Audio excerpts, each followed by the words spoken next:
వైసీపీలో ఒకరి తర్వాత ఒకరు వెళ్తూనే ఉన్నారు, వలసలు పోతూనే ఉన్నారు. అయితే ఇదే క్రమంలో జగన్మోహన్ రెడ్డి సొంత కిలా అయిన కడప జిల్లా నుంచి కూడా 3 ఎమ్మెల్యేలు బయటికి వస్తున్నట్టు వార్తలు వస్తున్నాయి. ఇందులో ఎంతవరకు వాస్తవం ఉంది ఏంటి, ఈ అంశం మీద చర్చించడానికి మనతో పాటు ఉన్నారు ప్రముఖ సీనియర్ జర్నలిస్ట్ దుర్గా కుమార్ గారు. నమస్కారం సార్. నమస్కారం మా శ్రీ మన వీక్షకులు కూడా నమస్కారం సార్. మనం మాట్లాడిన ప్రతిసారి కూడా టాపిక్ ఒకటే అవుతుంది సార్, ఏంటంటే వైసీపీ పార్టీ నుంచి వెళ్ళి అంటే రోజుకి ఒకరో ఇద్దరు వెళ్తూనే ఉన్నారు, వలసలు వెళ్తున్నారు, వేరే ప్రత్యామ్నాయం చూసుకుంటున్నారని వింటున్నాం. అయితే ఈరోజు మనం మాట్లాడుకునేది ఏంటంటే కడప జిల్లా జగన్మోహన్ రెడ్డి గారికి అదొక కిలా లాగా, సొంత కిలా. అక్కడ ఎక్కడైనా కూడా ఆయనకి గెలుస్తారనే నమ్మకం ఉండేది, కానీ అలాంటి ప్లేస్ నుంచి వెళ్ళి మళ్ళీ 3 ఎమ్మెల్యేలు బయటకు వస్తున్నారని వార్తలు వస్తున్నాయి. ఇందులో ఎంతవరకు వాస్తవం ఉంది? అంటే ఇది ఈ అనుకోవటానికి కారణాలు ఏంటంటే ఆయన ఎమ్మెల్యేస్కి చాలా దురుసుగా మాట్లాడటం, తర్వాత రాజంపేట ఎమ్మెల్యే గడికోట శ్రీకాంత్ రెడ్డి గారు ఆయన చాలా 4 సార్లు గెలిచినాడు. ఆయనకి అసలు ఏ విధమైన వ్యతిరేకత ఉండదు. జగన్మోహన్ రెడ్డి గారితో చాలా సన్నిహిత సంబంధాలు ఉన్న వ్యక్తి. ఈక్వల్లీ ఆయన నియోజకవర్గంలో ఆయన ఒక ముఖ్యమంత్రి ఎంత పవర్ఫుల్లో అంత పవర్ఫుల్. అట్లాంటి వ్యక్తిని పట్టుకుని ఆయన నీ పరిస్థితి బాగాలేదు, నీ మీద మంచి రిపోర్ట్ రాలేదంటే నీ రిపోర్ట్ బాగాలేదు, ముందు అది చూసుకోమని. రైట్. అయితే ఈ వ్యాఖ్యలు కూడా చేశారని చెప్పి విన్నాం సార్. ఏంటంటే నేనేం హత్యలు చేయలేదు, హత్యలు చేసిన వాళ్ళకి సపోర్ట్ బలపరచలేదని చెప్పారు. వాళ్ళని రక్షించట్లేదు కాబట్టి నా మీద ఏమి ఎందుకు వ్యతిరేకత అంటే నీ మీద ఉంటది అనేది. నీకు మీద రాష్ట్రం మొత్తం వ్యతిరేకత వచ్చింది, నీ సంగతి చూసుకో, నాకెందుకు, నా స్థానం నాకుంది అనేది ఆయన చెప్పకనే చెప్పాడు. తర్వాత నువ్వు చేసిన దుశ్చర్యలు రాష్ట్రంలో ప్రజలందరూ గమనించారు, నీకు తెలియదని నువ్వు అనుకోబాక. ఆయన కడప జిల్లాలో వాళ్ళందరికీ తెలుసు ఎవరు చంపారు, ఇప్పుడు రాష్ట్ర ప్రజలందరికీ తెలిసిందని ఆయన చెప్పకనే చెప్పాడు. కాబట్టి ఈ గతంలో రాజశేఖర రెడ్డి గారికి ఉన్న కుటుంబానికి ఉన్న పట్టు కడప జిల్లా మీద వివేకానంద రెడ్డి గారు హత్య తర్వాత లేదు. వివేకానంద రెడ్డి గారు హత్య తర్వాత ఆ కుటుంబం పట్టులన్నీ పోయి ఒక సాధారణ కుటుంబం కన్నా కూడా బలహీన పడిపోయింది. అసలు వీళ్ళు సొంత కుటుంబ సభ్యుల్ని రాజకీయ లబ్ధి కోసం చంపుకుంటారా, ఎక్కడన్నా ఉందా ఈ చరిత్ర? గతంలో రాజకీయాలకు ఫ్యాక్షనిస్టులు ఉన్నారు, కానీ కర్నూలు జిల్లాలో ఇలా కుటుంబంలో హత్యలు చేసుకునే పరిస్థితి ఎప్పుడూ లేదు. కుటుంబ సభ్యుడు ఎవరన్నా పైకి వస్తారంటే మిగిలిన వాళ్ళందరూ ప్రోత్సహించేవాళ్ళు. ఇప్పుడు రాజశేఖర రెడ్డి గారు పైకి వస్తాడంటే వివేకానంద రెడ్డి గారు భుజాన్ని వేసుకుని మోసేవాడు. పార్టీ గురించి సమస్యలు కానీ కుటుంబ హోల్డ్ని ఆ జిల్లాలో నిలబెట్టడం కోసం చాలా కీలక పాత్ర పోషించాడు ఆయన. అటువంటి వ్యక్తిని ఒక పిల్లని కన్నా కూడా హీనంగా చంపి దాన్ని ప్రతిపక్షాల మీద వేయటానికి ప్రయత్నించినప్పుడే ఈ రాజశేఖర రెడ్డి గారికి కడప జిల్లాలో ఉన్న పలుకుబడి, ప్రతిష్ట, నమ్మకం, విశ్వసనీయత అన్నీ పోయినాయి. వాళ్ళు మామూలు కుటుంబం కన్నా హీనమైన పరిస్థితికి వచ్చింది. ఆ తర్వాత సునీత గారిని చంపడానికి కూడా రెక్కి నిర్వహించారు. అంటే వైఎస్ఆర్ గారి కుటుంబ సభ్యుల మీద ఎవడైనా చంపేయచ్చు అనే అంత తేలిక భావన ఏర్పడింది. అంటే ఇప్పుడు చూస్తున్నట్టయితే షర్మిల గారికి కూడా సెక్యూరిటీ అనేది చాలా తక్కువ చేశారు. ఇప్పుడు 1+1 మాత్రమే ఉంది, తనకు కూడా ప్రాణహాని ఉందని అనుకోవచ్చు సార్ అని అందరూ చెప్తున్నారు కదా.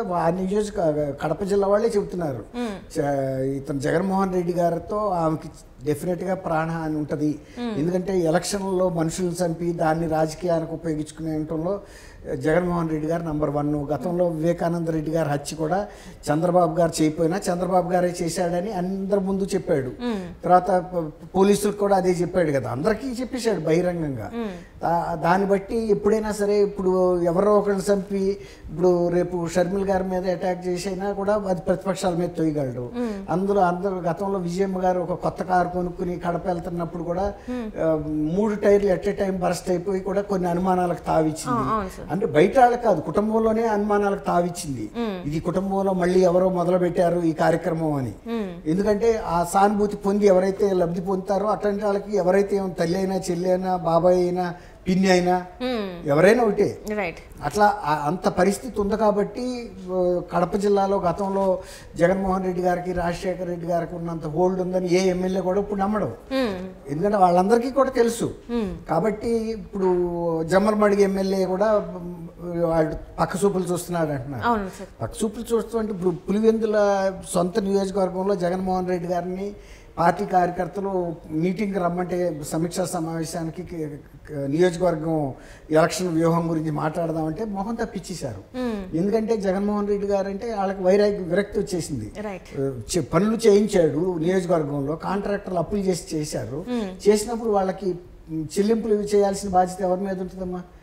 నువ్వు ముఖ్యమంత్రివి, అక్కడ ఎమ్మెల్యేవి, నీ మనుషులు నమ్మి చేశారు, వాళ్ళని అప్పుల్లోకి తోసేసి నువ్వు పే చేయకపోతే నీ సొంత జేబులోంచి ఏమి ఇవ్వట్లేదు కదా, ప్రజల దీని నుంచే కదా. వాళ్ళు కూడా నీ సొంత పనులు చేయలే, ప్రజలకు పనికొచ్చే పని టెండర్ ద్వారా లేకపోతే నామినేషన్ ద్వారానో ఇచ్చావు, చేశారు. సరే వాళ్ళకి మిగిలితే వాళ్ళ మెయింటెనెన్స్ మందం మిగిలితే తప్ప పూర్తిగా రోడ్డు వేయకుండా ఎవడో బిల్లు ఎత్తలేడు కదా. ఎంతో కొంత అయితే బిల్లు వేయాలి కదా. ఇప్పుడు 80% అన్న ఖర్చు పెడితే 20% మిగులుతుంది అనుకోవచ్చు. మళ్ళీ అందులో అఫీషియల్స్కి వాళ్ళకి వీళ్ళకి ఇవ్వాల్సిన ఖర్చులు ఉంటాయి 10% రాక. ఒక 10% బాగా మిగిలితే మరి అట్లాంటిది వడ్డీకి తీసుకొచ్చి పనులు చేసిన తర్వాత మళ్ళీ అక్కడ అవతల వడ్డీలు కట్టుకోవాలి కదా. ఇట్లాంటి పరిస్థితిలోకి నెట్టేశాడు. తర్వాత ఇంకోటి ఏంటంటే వాళ్ళ కుటుంబం పట్ల వాళ్ళే ఒక తక్కువ అభిప్రాయం కలిగించారు వివేకానంద రెడ్డి గారి మర్డర్ ద్వారా. అంటే ఇప్పుడు ఇక్కడ ఏంటంటే భారతి గారు చెప్పినట్టే వింటున్నారు అని చెప్పేసి ఇటు షర్మిల చెప్తున్నారు. భారతి గారి కుటుంబ సభ్యులకు ఇచ్చినంత అంటే ఇంపార్టెన్స్ ఇక్కడ మన వైఎస్ఆర్ అంటే విజయమ్మకే కానీ ఇప్పుడు షర్మిలకే కానీ బాబాయ్ హత్య కేసు జరిగితే అందులో ఉన్న నిందితుల్ని పట్టుకోవడానికి ఈ రోజు కూడా ఫైల్ ఒక్క అడుగు కూడా ముందుకు జరగలేదు.